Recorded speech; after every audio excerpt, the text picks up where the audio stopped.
Who was James A. Garfield other than America's 20th president?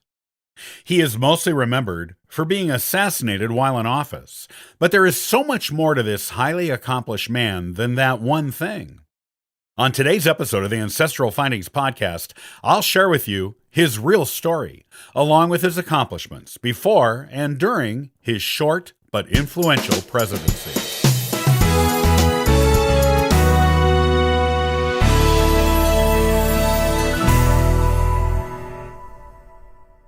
James Abram Garfield was the 20th President of the United States, serving from March 4th, 1881 to September 19th, 1881. He is primarily remembered for being assassinated while in office, but Garfield was so much more than a historical footnote or a bit of presidential trivia. He had impressive accomplishments before and during his brief presidency. Here is the story of the man behind the notation in the history books.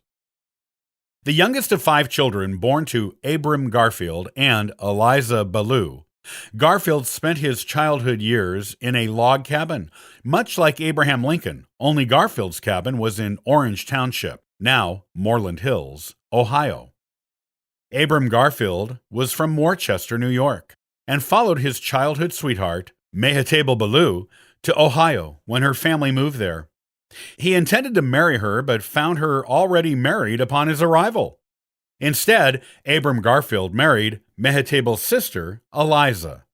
Both Ballou sisters were born in New Hampshire.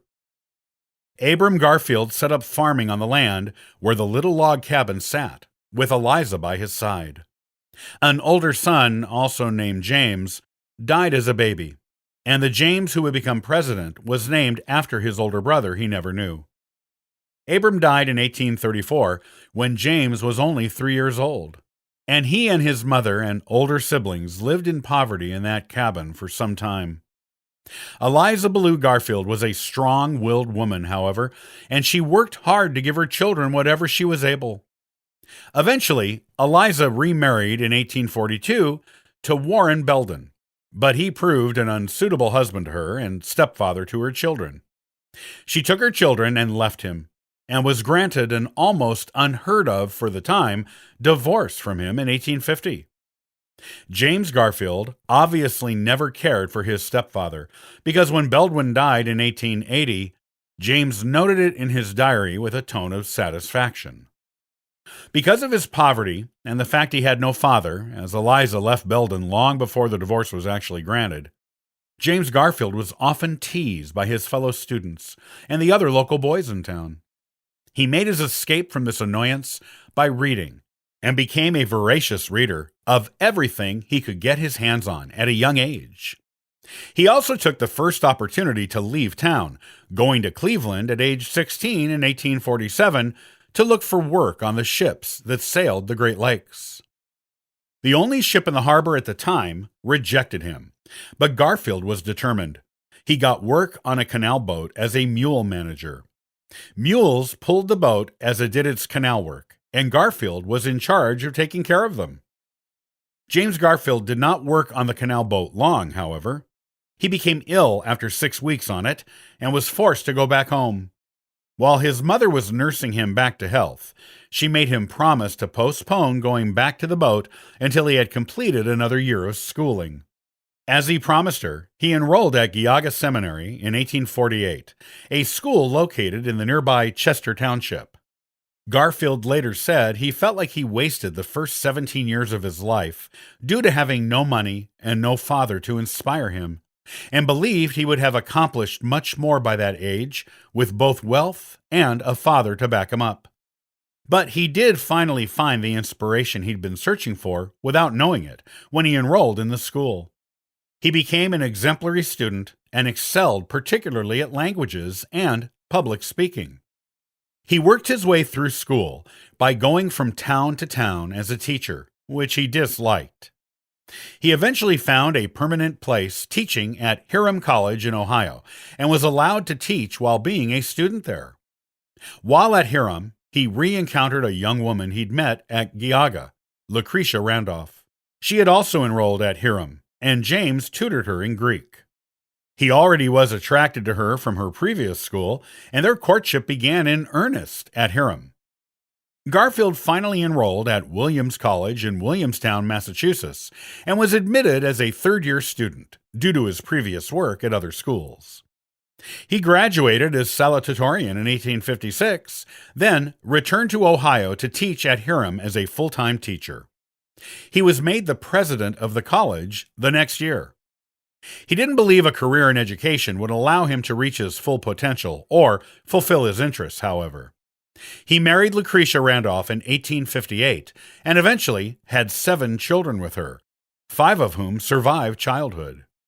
Almost immediately after his wedding, he began studying law at Hiram and was admitted to the bar in 1861. He was well known in the correct circles of society at this point, and the local Republican Party invited him to enter politics and was elected to his local Senate seat. Garfield's brand new political career was interrupted by the Civil War. He had become involved in the abolitionist cause and enlisted in the Union Army without hesitation, even though he had no military experience. He was made a major general and fought with his regiment at the battles of Middle Creek, Shiloh, and Chickamauga. He was elected to Congress to represent Ohio's 19th District in 1862. During the war, he gained a reputation as a skilled public speaker who supported a hard line against the South during Reconstruction, though he eventually changed his views to a more moderate approach to enforcing civil rights for the freed slaves of the former Confederacy. Garfield became a president quite by accident. He went to the 1880 Republican National Convention as campaign manager for John Sherman, who was then the U.S. Secretary of the Treasury. Garfield even gave a campaign speech for Sherman. However, Sherman and his rivals, who included Ulysses S. Grant, did not secure enough votes to be nominated for their party's candidate. To his surprise, Garfield did, and despite the fact he conducted a low-key campaign, he defeated Democratic rival Winfield Scott Hancock and became President of the United States. Though his time in office was not long, he accomplished much, including enforcing presidential authority over the traditional courtesy given to the Senate in making executive appointments, increasing America's naval power, and cleaning up the corruption in the post office. He even appointed a Supreme Court justice. As president, Garfield supported innovating agricultural technology, educating the electorate, and enforcing civil rights for African Americans. In addition, he designed sweeping civil service reforms that were eventually signed into law by his successor, Chester A. Arthur, in 1883. On July 2, 1881, Garfield was at the Baltimore and Potomac Railroad Station in D.C. when he was shot by Charles L. Goutier. Goutier was a lawyer and writer who had a personal grievance against him. The injury did not kill Garfield right away, and he resumed his presidential duties. However, his health became harder to maintain, as the doctors who treated the gunshot wound did not clean their hands when they did it. It led to an infection that ultimately killed Garfield on September 19, 1881. While Garfield is little remembered by historians for anything other than being assassinated while president due to the short nature of his presidency, it is clear his accomplishments were many, and he deserves to be remembered as a great man in American history.